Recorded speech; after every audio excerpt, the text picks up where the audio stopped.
तो आज से हम भारत के स्वाधीनता संघर्ष को पढ़ेंगे। इस स्वाधीनता संघर्ष को पढ़ाने के प्रोसेस में मैं आप लोगों को 1857 से बाद के स्वाधीनता संघर्ष के इतिहास को पढ़ाऊंगा।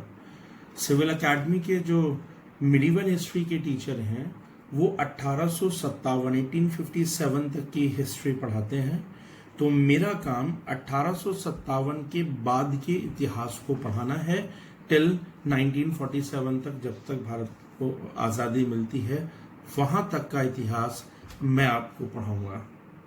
ये जो पार्ट है ये पार्ट बहुत इम्पोर्टेंट पार्ट है, क्योंकि अगर हम देखें तो आज जो कुछ घट रहा है इसमें इस हिस्से का बहुत बड़ी भूमिका है। इस दौर में जो फैसले लिए गए, इस दौर में जिस तरह की राजनीति की गई, उन सबके परिणामों से ही वर्तमान का भारत जो है वह तैयार हो रहा है।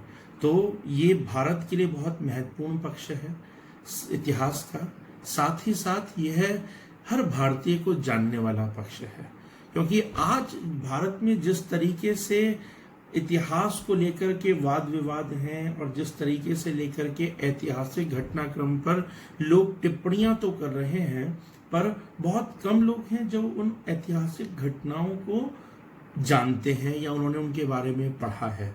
तो ज़्यादातर खासकर सोशल मीडिया में मैं देखता हूं कि इस इतिहास के इस हिस्से के बारे में टिप्पणियां भरी हुई हैं, लेकिन उनकी टिप्पणियां पढ़ने के बाद ये एहसास होता है कि शायद उन्होंने इतिहास नहीं पढ़ा है। तो यह इतिहास का वह हिस्सा है जो हर भारतीय को अवश्य ही पढ़ना चाहिए। खैर, ये तो सामान्य बात रही, लेकिन अगर बात करूं तो यूपीएससी या आईएएस और पीसीएस जैसे एग्जाम, जनरल जो किसी अदर स्टेट्स के पीसीएस के एग्जाम्स हैं, अगर मैं इन एग्जाम्स की बात करूं तो इन एग्जाम के लिए भी ये पार्ट बहुत इंपॉर्टेंट है। जो ऑब्जेक्टिव क्वेश्चंस के पेपर्स आते हैं उनमें लगभग 10 से 12 क्वेश्चंस हर साल इस हिस्से से, भारत के स्वाधीनता संघर्ष के, भारत के राष्ट्रीय आंदोलन के हिस्से से ये आते हैं। तो इसलिए भी बहुत महत्वपूर्ण है और आज से हम इसे पढ़ेंगे। इसे पढ़ने के लिए आपको सिर्फ दिल से कहानी को सुनना है, फैक्ट्स को रटने की कोशिश बिल्कुल नहीं करनी है। पहली शर्त यही है हमारी क्लास की कि हमें फैक्ट्स नहीं रटने हैं, हमें फैक्ट्स की, तथ्यों की चिंता कर कर नहीं पढ़ना है। क्योंकि जब आप इतिहास को तथ्यों के दृष्टिकोण से बहुत ज्यादा पढ़ते हैं, इसका मतलब ये बिल्कुल नहीं कि तथ्य नहीं पढ़ने हैं, लेकिन जब दृष्टिकोण सिर्फ तथ्यों का संग्रह यानी कि फैक्ट्स कलेक्शन हो जाता है तो हिस्ट्री बहुत बोरिंग और बहुत बोझिल हो जाती है और इतिहास पढ़ने के पर्पस भी खत्म हो जाते हैं।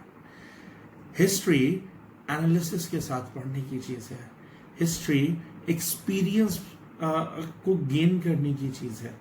तो इतिहास पढ़िए अनुभवी बनने के लिए, इतिहास पढ़िए विश्लेषण क्षमता को मजबूत करने के लिए, इतिहास पढ़िए भूत को भविष्य के साथ संबंधित करने के लिए, भूतकाल की घटनाओं से सीख लेने के लिए इतिहास पढ़िए। कहानी की तरह इतिहास पढ़िए, बिल्कुल वैसे पढ़िए जैसे कि आप कोई मूवी देखते हैं। आप उस मूवी में आप उसके फैक्ट्स रटते नहीं हैं, आप उसकी कहानी में आनंद लेते हैं और उसमें फैक्ट्स उसके हमें अपने आप याद हो जाते हैं। वैसे ही यहाँ पर आपको फैक्ट्स अपने आप, मैं कह रहा हूं, जब आप हमारी क्लास खत्म होगी मेजॉरिटी ऑफ फैक्ट्स आपको याद होंगे, अपने आप याद होंगे।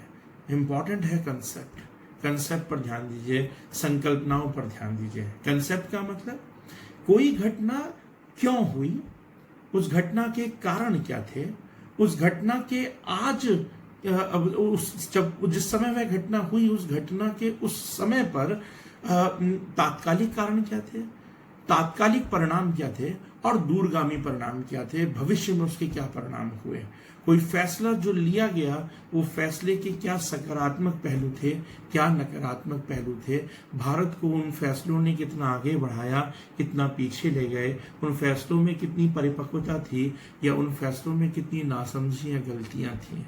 उन दृष्टिकोणों से इतिहास को पढ़िए तो इतिहास में मजा आएगा, आनंद आएगा, ये मेरा वादा है। तो हम एक जर्नी पर निकलते हैं, भारत के स्वाधीनता संघर्ष की जर्नी पर निकलेंगे। अब इससे पहले ये सवाल क्योंकि मेरे आगे आएगा ही आएगा तो मैं पहले उसे क्लियर कर देता हूँ। एक सवाल ये पूछा जाता है कि भाई इतिहास पढ़ें कहाँ से, कौन सी किताबों से पढ़ें। तो इतिहास की किताबों का तो अंबार है भाई।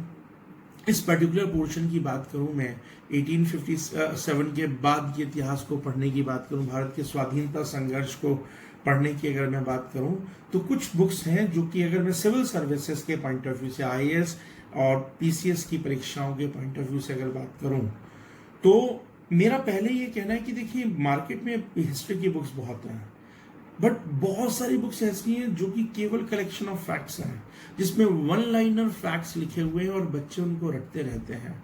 उससे वो इतिहास का कोई लाभ ही नहीं उठा पाते और ना वो उसे याद भी कर पाते हैं और हिस्ट्री बोझिल हो जाती है। ऐसी बुक्स पढ़िए, चाहे कम पढ़िए लेकिन ऐसी बुक्स पढ़िए जो ऑथेंटिक हैं। इतिहास की किताब लिखने के लिए बहुत महत्वपूर्ण है कि लेखक ने रिसर्च खूब की हो, खूब रिसर्च के बाद लिखी गई किताब हो। कंपाइलेशंस मत पढ़िए बल्कि ओरिजिनल राइटिंग्स पढ़िए जिसमें अपना अपना रिसर्च हो सकता है कि दो किताबों के अनुभव अलग अलग हों, दो किताबों के लिखने के तरीके, उनके जो है दृष्टिकोण अलग अलग हों, लेकिन अगर वो अच्छी किताबें हैं तो उन दोनों ने कुछ ना कुछ मूलभूत रिसर्च की होगी और वो उन रिसर्चों के आधार पर सकारण अपनी बात रखेंगे। मैं ऐसी कई किताब जानता हूं जो बिल्कुल अपोजिट डायरेक्शन में सोचती हैं, लेकिन दोनों ही बेहतरीन हैं और उन्हें पढ़ने में मजा आता है और हमें दो तरह के पक्ष जो है वो सुनने को और समझने को मिलते हैं। तो इस एंगल से पढ़ने की कोशिश करें, ऐसा मेरा मानना है। इस दृष्टिकोण से अगर मैं देखूं तो एक तो क्लास 12th की मॉडर्न इंडिया यानी आधुनिक भारत की जो एनसीईआरटी है वो एनसीईआरटी हम सबको पढ़नी ही पढ़नी है, वो बहुत इंपॉर्टेंट पार्ट है तो उसको पढ़ना ही पढ़ना है। इसके अलावा सेकंड रीडिंग अगर मैं बताऊं तो एक ये बुक है आधुनिक भारत का इतिहास, जो कि स्पेक्ट्रम पब्लिकेशन की बुक है।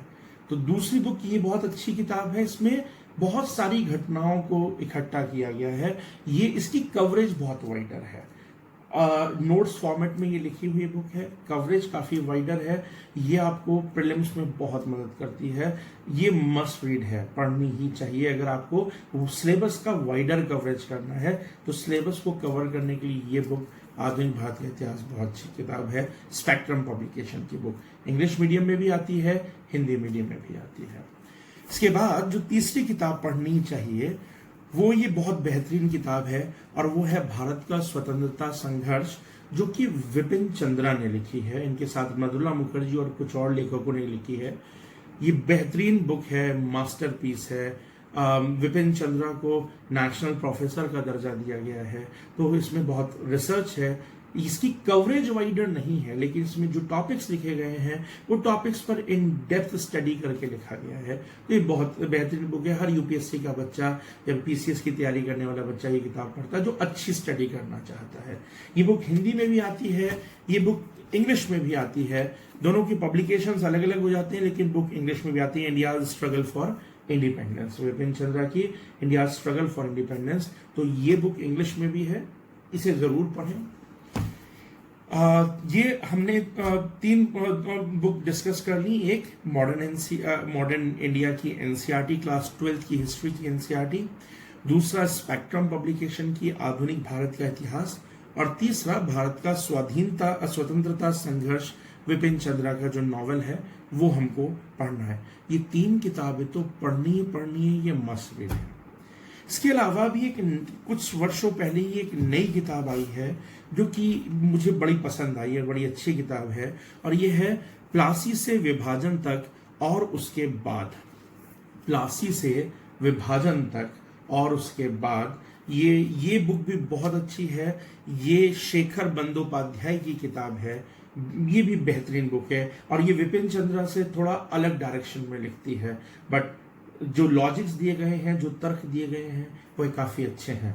ये बुक हिंदी में भी आती है और ये बुक इंग्लिश में भी आती है, from Plassey to partition and after. इस नाम से शेखर बंदोपाध्याय की बुक है, इंग्लिश में भी बुक आती है। It's also very good book. तो ये किताब भी मुझे लगता है कि आप लोगों को पढ़नी चाहिए। जो लोग पढ़ने का शौक रखते हैं वो 3 बुक तो पढ़नी, उसके बिना तो आप मॉडर्न हिस्ट्री बहुत अच्छे से तैयार नहीं कर सकते। लेकिन आजकल लॉकडाउन का समय है, जिन लोगों ने ये 3 बुक पढ़ ली है उनको चौथी फ्रॉम प्लासी टू पार्टीशन जो है वो बुक भी पढ़नी ही चाहिए। ये तो रही कोर्स को कवर करने वाली बुक। लेकिन अगर आप मॉडर्न हिस्ट्री में इंटरेस्ट रखते हैं, पढ़ने का आपको शौक है, तो मेरे हिसाब से हर व्यक्ति को जीवन में ये बुक भी पढ़नी ही चाहिए, जो बहुत अच्छी किताब है। और वो है सत्य के प्रयोग, जो कि गांधी जी की आत्मकथा है। तो my experiments with truth English में भी आती है और हिंदी में भी आती है। तो बेहतरीन किताब है, मेरे हिसाब से इसको भी आपको पढ़ना चाहिए। इसके अलावा एक मेरी बहुत ही पसंदीदा बुक है, और ये बुक जो है पार्टीशन के समय पर, भारत के पार्टीशन के समय पर लिखी गई है। और ये बुक के लेखक 2 लोग हैं, एक है डोमिनिक लैपियर और एक है लैरी कॉलिंस। एक फ्रेंच है और दूसरे अमेरिकन है, और इन फ्रेंच और अमेरिकन की जोड़ी ने, डोमिनिक लैपियर और लैरी कॉलिंस की जोड़ी ने बहुत सारे राष्ट्रों के स्वाधीनता संघर्षों पर किताब लिखी है। इन्होंने भारत के विभाजन के काल पर, स्वाधीनता संघर्ष में जो विभाजन का समय है, इस पर एक बेहतरीन किताब लिखी है। इतिहास लिखने की कला अगर सीखनी है, इतिहास को पढ़ने में अगर आनंद लेना है, तो ये बुक बहुत बेहतरीन है। आजादी आधी रात को, फ्रीडम एट मिडनाइट। इंग्लिश में भी ये बुक आती है और इंग्लिश में बुक का टाइटल है फ्रीडम एट मिडनाइट, हिंदी में टाइटल है आजादी आधी रात को। तो ये बहुत बहुत खूबसूरत किताब है। ये किताब मजेदार बुक है, तो इसको मेरी तो पसंदीदा किताबों में से एक है, जिसे पढ़ने में बड़ा मजा आता है कि विभाजन के समय क्या क्या हुआ था। इन लोगों ने माउंटबेटन की बेटी से बात की और उससे बहुत सारे डॉक्यूमेंट्स लिए, उसके आधार पर एक किताब लिखी है। गांधी जी की हत्या में जो लोग शामिल थे, जो लोग जेलों में बंद थे, जिनको फांसी की सजा नहीं हुई थी, उम्र कैद हुई थी, उनके साथ ये जेलों में जाकर के उन लोगों से बात करके इन्होंने तथ्य इकट्ठे करे हैं, स्टोरी तैयार की है और फिर ये बुक लिखी है। बेहतरीन किताब है, मेरे हिसाब से पढ़ना चाहिए। फॉरेन राइटर की बुक है ये, डोमिनिक लैपियर और लैरी कॉलिंस की बुक है।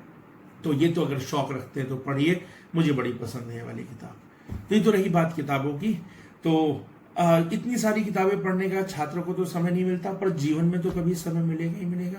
आजकल लॉकडाउन भी समय दे रहा है, बोर हो जाए तो इनमें से कोई किताब पढ़ सकते हैं अगर मन करे। लेकिन हाँ, जो पहली 3 बुक मैंने आपको बताई वो मस्ट रीड है, उनके बिना हम मॉडर्न हिस्ट्री की प्रिपरेशन बहुत अच्छी नहीं कर सकते।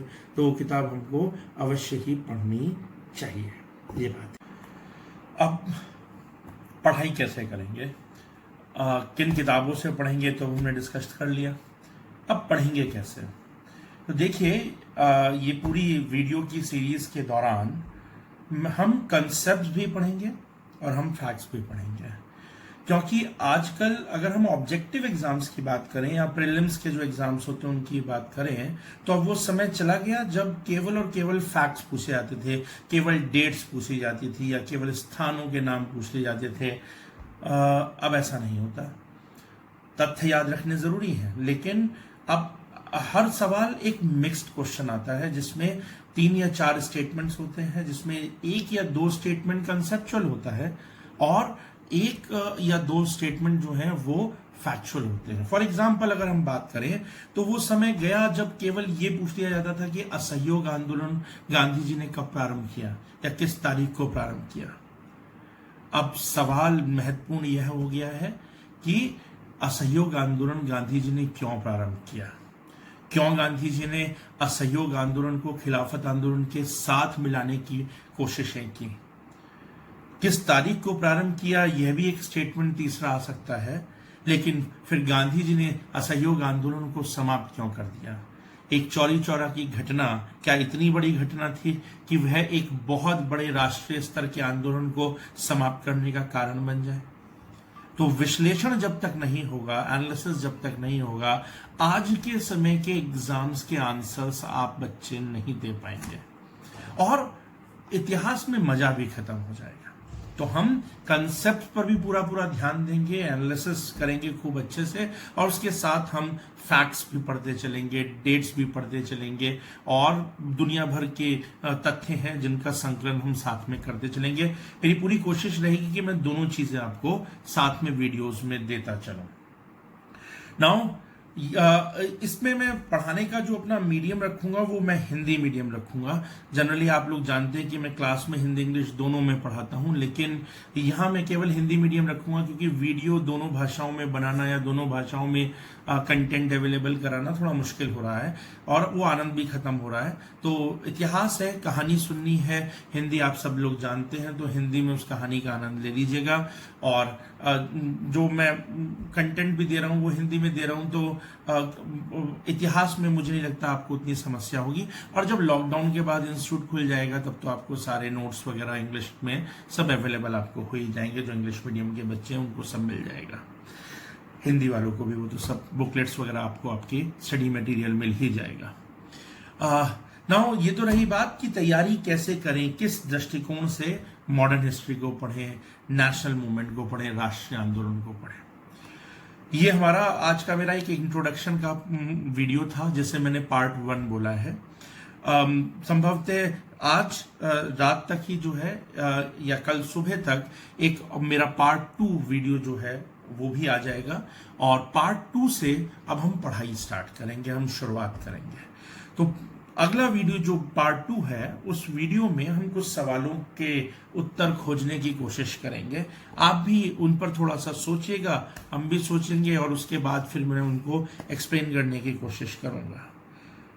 एक्चुअली जो हमारा नेशनल जो हमारा स्वाधीनता संघर्ष है, स्वतंत्रता संघर्ष है, इसको राष्ट्रीय आंदोलन भी कहा जाता है। तो बस इसी सवाल से शुरुआत करेंगे, कंसेप्ट्स पर आते हैं। इसी सवाल से शुरुआत करेंगे कि क्यों स्वाधीनता संघर्ष को राष्ट्रीय आंदोलन भी कहा जाता है, कारण क्या है, इसको नेशनल मूवमेंट क्यों कहा जाता है। तो फिर राष्ट्रीय आंदोलन, राष्ट्रीय को समझने से पहले बहुत जरूरी हो जाता है कि ये भी समझें कि राष्ट्र होता क्या है, राष्ट्र में और राज्य में फर्क क्या होता है। क्या दोनों एक ही बातें हैं?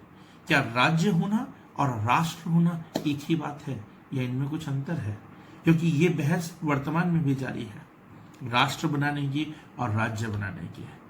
तो भारत और गांधी जी ने राष्ट्रीय आंदोलन छेड़ा था, नेशनल मूवमेंट छेड़ा था। तो राज्य तो जो है, जब ब्रिटिशर्स थे तो भारत राज्य था, राज्य में एक राष्ट्रीय आंदोलन खड़ा हुआ। तो क्या राज्य होना यानी स्टेट होना और नेशन होना यानी राष्ट्र होना एक ही बात है, और नहीं है तो इनके फर्क क्या है वह समझेंगे। एक टर्म बहुत आजकल भी पॉपुलर है और उस समय तो ये गढ़ी गई, और वो है राष्ट्रवाद यानी कि नेशनलिज्म। तो राष्ट्रवाद होता क्या है, किसे कहते हैं राष्ट्रवाद? क्या आप राष्ट्रवादी हैं? क्या मैं राष्ट्रवादी हूं? क्या हर समय हमारे अंदर राष्ट्रवाद जागृत अवस्था में रहता है? एक शब्द है राष्ट्रीयता यानी कि नेशनैलिटी, और एक टर्म है राष्ट्रवाद यानी कि nationalism. So what is the difference between the nationality and nationalism? राष्ट्रीयता और राष्ट्रवाद का क्या फर्क है, इन दोनों में क्या अंतर है? क्योंकि इन्हीं अंतरों को अगर समझेंगे तो भारत के राष्ट्रीय आंदोलन की प्रकृति को समझेंगे। क्योंकि भारत के राष्ट्रीय आंदोलन की प्रकृति कैसी थी, क्या अलग किया गया इस आंदोलन के दौरान कि एक स्वाधीनता संघर्ष भारत के अंदर दोबारा से जागृत हो जाता है, खड़ा हो जाता है। तो इसलिए इसको भी समझने की कोशिश करेंगे कि राष्ट्रवाद क्या है, राष्ट्रीयता क्या है, और एक राष्ट्रवादी आंदोलन किन किन बातों पर टिका होता है। आज तो हम ये जानते हैं ना कि हमारे राष्ट्रीय आंदोलन का सुखद परिणाम हमको मिला। राष्ट्रीय आंदोलन में हमने जो लक्ष्य रखा था, देश की आजादी, वो हमने प्राप्त की, यानी कि भारत का राष्ट्रीय आंदोलन सफल हुआ। तो ऐसे क्या क्या कारण थे कि भारत में राष्ट्रीय आंदोलन पनपा, भारत में राष्ट्रवाद पनपा, और भारत में राष्ट्रवाद किस प्रोसेस से गुजरा कि वो सफलता तक पहुंचा। किसी भी राष्ट्रीय आंदोलन को किस किस प्रोसेस से गुजरना होता है, उसके चरण क्या क्या होते हैं, उसके स्टेप्स क्या क्या होते हैं, जिनसे अगर वह गुजरेगा तो सफलता की ओर जाएगा। भारत क्या उसी प्रोसेस से गुजरा, क्या उन्हीं चरणों से गुजर करके अपनी सफलता तक और अपनी आजादी तक पहुंचा? तो जो हमारा सेकंड वीडियो होगा, हम इन सब विषयों पर बात करेंगे। और उसके बाद हमें जो जाना है आगे, वो कांग्रेस की स्थापना 1885, कांग्रेस की स्थापना, भारतीय राष्ट्रीय कांग्रेस को 1885 में स्थापित किया गया, तो उस पर हमें बात करनी है। लेकिन उससे पहले कल के वीडियो में हम सेकंड वीडियो के अंदर पार्ट 2 के अंदर हम इस पर भी बात करेंगे कि क्या कांग्रेस भारत का पहला संगठन था? क्या कांग्रेस भारत का पहला राजनीतिक संगठन था? क्या इससे पहले भारत में संगठन नहीं थे? और थे तो वो कौन कौन से थे? और जब वो संगठन भारत में थे तो फिर भारतीय राष्ट्रीय कांग्रेस को स्थापित करने की जरूरत क्यों पड़ी? तो इन कंसेप्ट पर पार्ट 2 के अंदर डिस्कशन करेंगे। और सीधी सी बात यह है कि इसके साथ फैक्ट्स तो अपने आप ही आ जाएंगे कि कब स्थापित हुई कांग्रेस, कांग्रेस को स्थापित किन किन लोगों ने किया, कांग्रेस के अध्यक्ष कौन थे, कांग्रेस के संस्थापक कौन थे, किस जगह पर कांग्रेस का पहला अधिवेशन हुआ, वो तमाम फैक्ट्स वो तो आएंगे ही आएंगे। तो उन पर फिर हम आगे अगले अपने वीडियो में बढ़ेंगे। तो पहले कल या सेकंड वीडियो जब भी मेरा आएगा, मोस्ट प्रॉब्लम मैं कोशिश करूंगा कि आज ही रात को आ जाए, नहीं तो कल जो है सेकंड वीडियो मेरा जरूर आएगा। तो सेकंड वीडियो में हम इन सब बातों पर चर्चा करेंगे। इतने आप भी अपने दिमाग को खोजिए, दिमाग में जो है हलचल पैदा करिए, इन प्रश्नों पर सोचिए जो प्रश्न मैंने आपके आगे खड़े करे हैं। और जो भी आपके पास बुक मौजूद है, मैंने इतनी सारी बुक्स आपको दिखाई, कोई भी बुक इनमें से मौजूद है तो उस बुक से इस हिस्से को पढ़ना मेरे साथ स्टार्ट कर दीजिए। मैं आपको लगभग आधे दिन से 1 दिन का समय से पढ़ने के लिए दूंगा और फिर मेरा एक और वीडियो आ जाएगा। तो कोशिश करिए कि मेरे वीडियो आने से पहले आपने वो हिस्सा पढ़ रखा हो, ठीक है? तो इसी के साथ ये वाला वीडियो मैं सोचता हूं कि अब एंड किया जाए और सेकंड पार्ट में आपके आगे लेकर के आऊं। तब तक के लिए stay safe, stay healthy and keep studying. और एक और रिक्वेस्ट है कि अगर आपको मेरी बातें पसंद आ रही हो तो यहां से आप मुझे यही मोटिवेशन दे सकते हैं कि वीडियो को लाइक जरूर करें। जिन्होंने चैनल सब्सक्राइब नहीं किया है, चैनल सब्सक्राइब करें। और वीडियो को अगर आप अपने फेसबुक पेज पर शेयर कर सकते हैं या फर्दर आगे यूट्यूब पर शेयर कर सकते हैं तो भी बेहतर होगा, क्योंकि उससे इंस्टीट्यूट के चैनल को जो है सब्सक्राइबर्स बढ़ जाएंगे और हम लोग लाइव क्लास के ऑप्शंस पर भी आगे बढ़ेंगे। और प्लस भारत का आधुनिक इतिहास तो जो है सभी को जानना चाहिए, तो सब तक ये बात पहुंचेगी भी। तो इसे शेयर भी करिए, वीडियोस अगर पसंद आए तो लाइक भी करिएगा और सब्सक्राइब भी करिए और पढ़ते रहिए। जो सोर्सेज बताए उनसे जरूर पढ़ाई करिए, ठीक है? जल्दी ही पार्ट 2 वीडियो लेकर के मैं आपके सामने आता हूं।